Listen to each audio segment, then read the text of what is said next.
Thank you and welcome to the show today. The topic today is historical black colleges at the 21st century.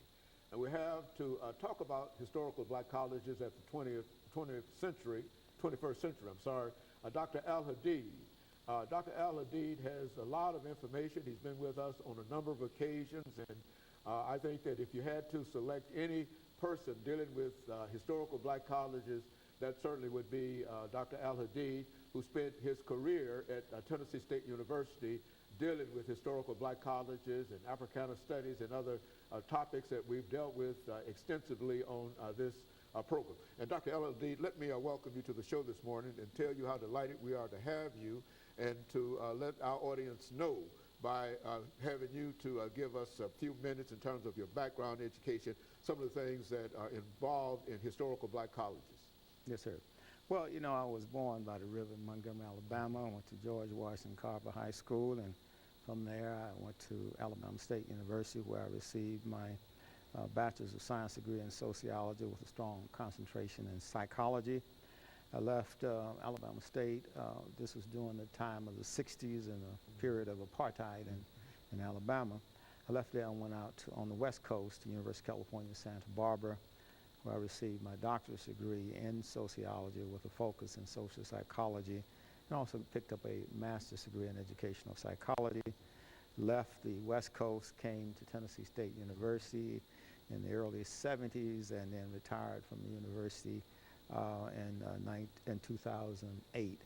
I was initially in the sociology department, and then I established the Africana Studies department, where I served as a chair for roughly about 15 years, and had a great time at a great university.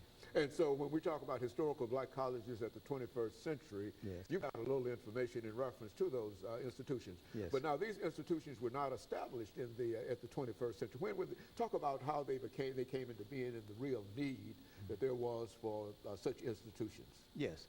Well, first of all, I want to talk about what I might call the myth of historically black colleges. And I say a myth because as I was preparing for this presentation, I went back and revisited Carter G. Woodson, The Miseducation of the Negro.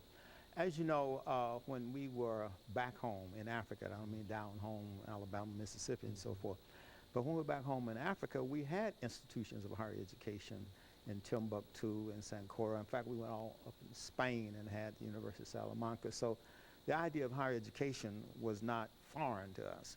I mean, our level of higher education rivaled higher education in Paris and London and other parts of Europe, as well as China and places like that, especially if we talk about the Middle Ages. So not only do we have institutions of higher education, we had scholars, we had artisans, we had craftsmen. And so the people that were brought over here, some were scholars, some were literate in their own languages, some actually had a script, and they wrote in those languages, and they spoke, you know, languages Mandinka, Hausa, and Wolof. So when they came over here as prisoners of war, because the Europeans basically declared war on African countries, all of this is coming on the heels of the slave trade and coming on the heels of the Inquisition, and also the reconquest of Spain and Portugal, and expelled the Moors from Spain. So these people were angry because they had been bottled up in Europe by the Turks, the Ottoman Turks, and had been bottled up by the Spanish. So they were ready to fight. Okay, so they were these people that came over here were prisoners of war.